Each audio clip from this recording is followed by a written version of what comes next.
Hi. Tonight, we're going to be talking about the Chinese Acupuncture Meridians. And the meridians are invisible channels which circulate qi or life force energy or subtle energy throughout the body. Many people have heard of the meridians, especially in relationship to acupuncture and Chinese medicine. But unlike the chakras, which are energy vortexes that allow for the free flow of subtle energy from outside the world into our subtle bodies, the meridians transport this vital life force substance within the body. So tonight on Thursday Night Live, we'll be discussing the Chinese acupuncture meridians and how they associate with our health of the physical and emotional bodies.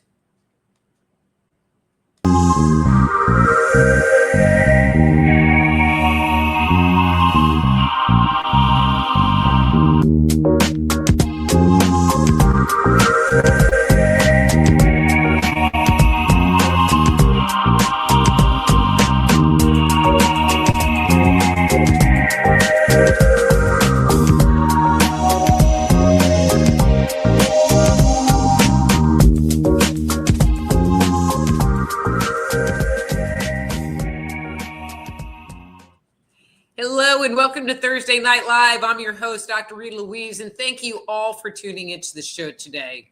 And so tonight, again, we're going to be talking about the meridians. And so the meridians are a series of invisible passageways that travel through the body and connect to our different organs. And so, all right, I lost my spot already. And so in addition to physical health, the Chinese meridians can help us get a clear understanding of emotional concerns that underlie the manifestation of disease in the body. Each organ is associated with a specific emotional state within our being. And so when I'm doing a medical intuitive evaluation on someone and I am evaluating their liver, I really rely on the prompts and the insights of the meridians for assessing the health of an organ. And so there are 12 acupuncture meridians that run through the body, but we're not going to cover all of those. We're going to be covering the ones that are tied to specific organs within the body. And so the first one we're going to talk about is the heart meridian. So obviously, on physical levels, the heart is responsible for the moving and regulating the flow of blood through the body and is the basis of all life. Energetically speaking, however, the heart meridian is the supreme controller of the body. Its job is to provide a directing influence and clear insights to the organs. The heart meridian affects all the organs and is affected by them, especially on emotional and spiritual levels. Emotions that affect the heart meridian include overexcitement and shock, especially in situations where the spirit is distressed, death, the ending of a relationship, betrayal, or other emotionally stressful events can have a profound impact on the heart. The heart, in light of extreme events, can be broken, causing the individual to experience a heaviness in the heart and chest. The condition is impossible to diagnose with traditional medical tests since it's a physical manifestation of a disease and not an emotional manifestation of the meridian issue. The heart's affected by emotions from other organs, including grief, fear, anger, and over-concern. So how do we know, or how do we experience the heart meridian? So when the heart meridian is balanced, it manifests as individuality, responding appropriately to the environment, tranquility, gentleness, emotional balance, love, integrity, optimism, wisdom, and zest for life. On a physical level, if there's an imbalance going on in the heart meridian, it can manifest as heart palpitations, anxiety, mumbling to oneself, dizziness, fainting spells, shortness of breath, or lack of vitality. Now, one of the things that happens is that once something manifests into the physical body, what that is saying is that this situation has existed on emotional levels for a much longer time, or the trauma that we experienced has been so overwhelming that it broke through right into the physical realm.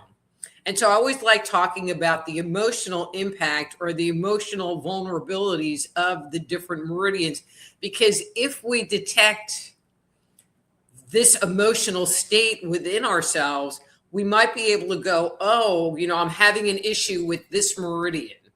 And so if there's an imbalance in the heart meridian, it can show up as excessive sadness, incessant laughter, excessive dreaming, irrational behaviors, hysteria, joylessness, apathy, a dull state of being, emotional distress, confusion, feeling out of control, and even manic behaviors. The next meridian I'm going to talk about is the pericardium. So the pericardium is the sac that sits around the heart that encloses it and lubricates it. It allows the heart to beat inside of our chest without friction. The pericardium job is to protect the heart from injury and radical fluctuations in energy caused by the up and downs of our emotions. Another function of the pericardium is to open and close the heart, where it protects us emotionally. So this barrier, this functional barrier, also protects us emotionally and can help us be resilient to the stresses of daily lives. The pericardium, more than the heart, is affected by trauma and can be likened to the scar tissue that forms on a wound. It can become tough and inflexible, making it hard for us to open ourselves to positive emotions or to the flow of energy into the heart and heart meridian. So how do we experience issues of the pericardium, or how do we experience the pericardium? So when it's balanced, we experience joy, love, happiness, contentment, warmth, intimacy, and concern in our relationships. When the pericardium is imbalanced on a physical level, we can experience heart pain, chest discomfort, palpitations, angina, or an oppressive feeling in the chest. From an emotional point of view, emotional imbalances of the pericardium meridian can manifest as sadness, sorrow, grief, coldness, lack of concern, a cackling laughter, abnormal emotional responses, hypersensitivity, and selfishness. I mean, if you think about it, selfishness is you're protecting the heart. The next meridian I would like to discuss is the liver meridian.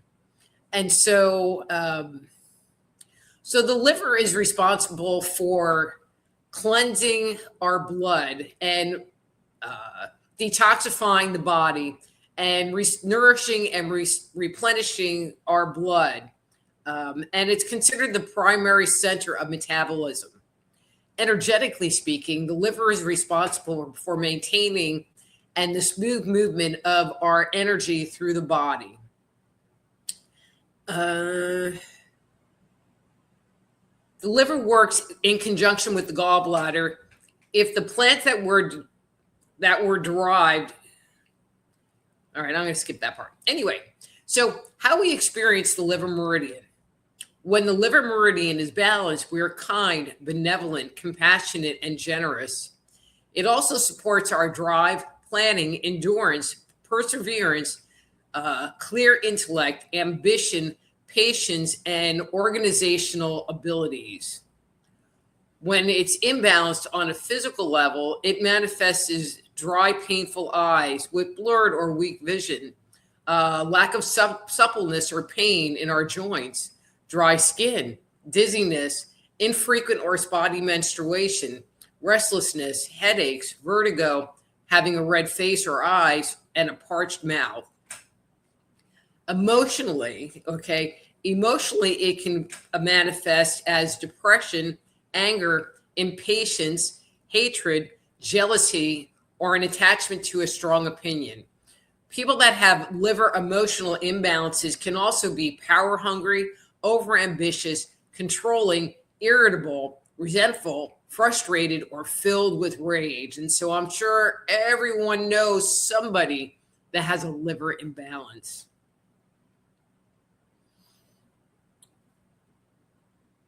So tied to the liver is the gallbladder. The liver and gallbladder are closely linked physically. Not surprisingly, they're linked psychologically as well. The function of the gallbladder is to store the bile produced by the liver and release it into the small intestine when needed to aid digestion, especially of any kind of fatty foods we might eat.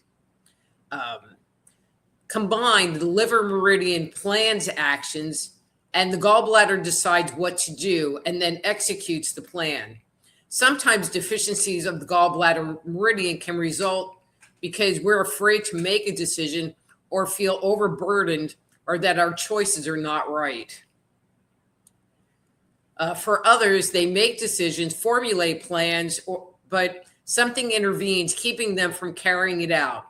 This energy can get backed up into the liver and frustration results. Irritability is an indication of disharmony in either the gallbladder or the liver, and anger affects them both. Figuratively speaking, gallstones can be an indicator of a plan that's gone by the wayside. Instead of manifesting into the world, they stagnate and they form into stones. So how can we experience the gallbladder meridian? When the gallbladder meridian is balanced, individuals display courage, decisive action, bravery, and ability to act, and good decision-making abilities. Physical imbalances include digestion issues, especially when eating fatty foods, and problems with menstruation. Headaches, neck and shoulder tension, and aching knees are also a sign of dysfunction. Emotionally, it appears as making hasty decisions or being easily angered, especially if liver issues are present. Control issues, irritability, rage, and bitterness, again, kind of tied to that liver. On the flip side, and that's especially if you have a plan and you can't move forward with the plan. On the flip side, indecision, timidity, procrastination, confusion, poor judgment, lack of courage to assert oneself, or resentment can appear. So that's more you don't make the plan or you're too afraid to follow through on the plan. The next meridian is the stomach meridian. And the stomach meridian is responsible for transforming and digesting foods we eat by mixing and breaking them down, and so that they can pass on to the small intestine for further digestion. The stomach meridian is associated with our ability to assimilate new ideas, absorb information, as well as honoring and nurturing ourselves. Side note, and for some, the energy we receive from the world around us is so intense or so undesirable to the body that it just wants to come up and back out. So in addition to stomach issues, people who have blockages to the stomach meridian may experience headaches, especially in the front of the head, or have sinus problems. So how do we experience the stomach meridian? When the stomach meridian is balanced and emotions are encountered, the person tends to feel in harmony with the earth. They have a sense of trust, considerate thoughts and actions, and good concentration. Physical issues of the stomach meridian include a knotted feeling or gnawing sensation in the stomach, inhibited digestion, ulcers, gastritis, excessive or deficient stomach acid, indigestion, belching, bowel issues, lack of vitality, weight problems, appetite disorders, headaches, sinus issues, and ovarian and uterine problems. Emotionally, the stomach is very easily affected by stress. In addition to manifesting physical concerns, individuals can also experience anxiety, worry, skepticism, suspiciousness, distrust, desire to avoid others, reclusiveness, energy depletion, and an inability to stomach it.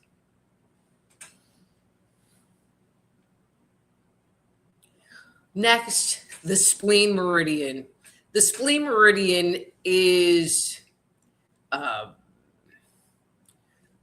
well, actually, when we're talking about the spleen meridian, we're referring not to the spleen only, but the pancreas as well. And together they form a functional whole. Physically, the spleen works to directly with our circulatory system, where it functions in the destruction of old red blood cells and the removal of other debris from the bloodstream. The pancreas, on the other hand, produces insulin so that the body can use glucose for it, which is the enzyme which the body needs to digest. And so if you have diabetes, it means that there's an issue with the pancreas. Energetically speaking, the spleen meridian houses our thoughts, ideas, and intentions, where we are able to synthesize and integrate them into our system. It supports our ability to transmit our thoughts and ideas or retrieve them from memory. It allows us to have analytical thinking and concentration. It's also associated, and this is a very important one, with our ability to give and receive, and imbalances in this meridian can cause us not to experience the sweetness of life. So how do we experience the spleen meridian? When the spleen meridian is balanced, we experience empathy, sympathy, trust, honesty, openness, acceptance. We're able to concentrate and have good reasoning, clear thoughts, and good introspection. When our spleen meridian is affected physically, we can have poor circulation, heavy feelings in our limbs, cold extremities. We can have fatigue, anorexia, and menstrual disturbances. Emotionally, it manifests as thoughts that go round and round over the same ground of worrying and thinking too much, having unnecessary thoughts, preoccupations, obsessions, compulsive behaviors, and lack of concentration. So the next meridian, the small intestine meridian, and so the small intestine is responsible for the absorption of nutrition from the food we eat. Not surprisingly, the small intestine meridian is also associated with our ability to identify our needs and allows us to open up to receiving. So in a balanced small intestine meridian, we experience mental clarity, discernment, and the ability to distinguish relevant issues with clarity. A physical imbalance of the small intestine can manifest as dry feces or excessive urination, diarrhea or little urination, abdominal pain, intestinal rumblings, digestive problems, or healing difficulties. Okay. Emotionally, we can have excessive judgment or end up feeling unsure about our ability to evaluate things. It can manifest as a rejection of possibilities or indiscriminate acceptance, an inability to commit to a course of action, or an inability to nurture ourselves. This might leave us naive or gullible. Next meridian is the large intestine meridian. So the large intestine is responsible for transporting waste from the body. And so it is said in Chinese medicine that by letting go of the old, we can make room for new energies and ideas that enters into our being. This allows us to open ourselves up to growth. This ability to transform ourselves makes the large intestine meridian the meridian responsible for the evolution of the self. So when it's balanced, we have compassion, good survival instincts, individuality, a positive outlook, and endurance. When it's imbalanced, we can have constipation or diarrhea or low bowel pain, colitis, IBS, intestinal gas, greasy skin, or an impaired sense of smell, which is very interesting. Emotionally, we can experience it as resentment, worry, anguish, inflexibility of the body and mind, pessimism, stubbornness, holding on, like not letting it go, regret, and an inability to forgive, even bitterness and cynicism. Okay, just a few more. The next meridian is the kidney meridian. And the kidney's job is to transform the fluids in the body and separating the pure from the waste and passing that fluid on to the bladder for elimination. And so tied to the kidney meridians, or tied to the kidneys, are the adrenal glands. And so imbalances to the kidney meridian can cause chronic stress and adrenal fatigue, because the adrenal glands sit on top of the kidneys, so they're one unit. And so if there's an imbalance in the kidney meridian, you can have chronic stress and adrenal fatigue. And this can be brought about because we're running too much energy through the kidney meridian. And so how we experience the kidney meridian, when it's balanced, we can experience restraint, wisdom, rational perceptions, an ability to concentrate, determination, courage, confidence, a sense of security and well-being. We can have good organizational skills. Physically, when they're imbalanced, we can have an excessive or deficient fluid in the body. We can have dark, scanty urine. It can cause constipation because we're dehydrated, a dry mouth, not sweat, clear, abundant urine, edema, diarrhea, soft, brittle bones, or poor teeth. Ugh. Emotionally, however, it is experienced as fear. It's experienced as hesitancy. It's experienced as poor willpower. Many times people with a kidney meridian issue will have guilt. They'll tend to run away from situations rather than facing them. They'll have fear in undertaking anything because they feel like they may be a failure. It may also manifest an inferiority complex, restlessness, excessive drive, difficulty relaxing, or always looking for new challenges. So as I've talked about these, I'm talking about either side of the coin. You can have too much or too little. Okay, the next meridian is the bladder meridian. And so the bladder's job is to regulate fluids by receiving, storing, and eliminating urine from the body. Again, it works with the bladder. And for many, fear is the prominent emotion associated with this meridian. This fear drives and activates the kidney meridian, causing them to become imbalanced as well, because the kidney and bladder work hand in hand. So when it's balanced, the person might be seen as cautious. They might have restraint and determination, willpower, and ambitious. When they have physical imbalance, it might manifest as back tension or back pain, especially around the kidneys, sciatica, painful knees, incontinence, bedwetting, or other issues involving fluid movement in the body.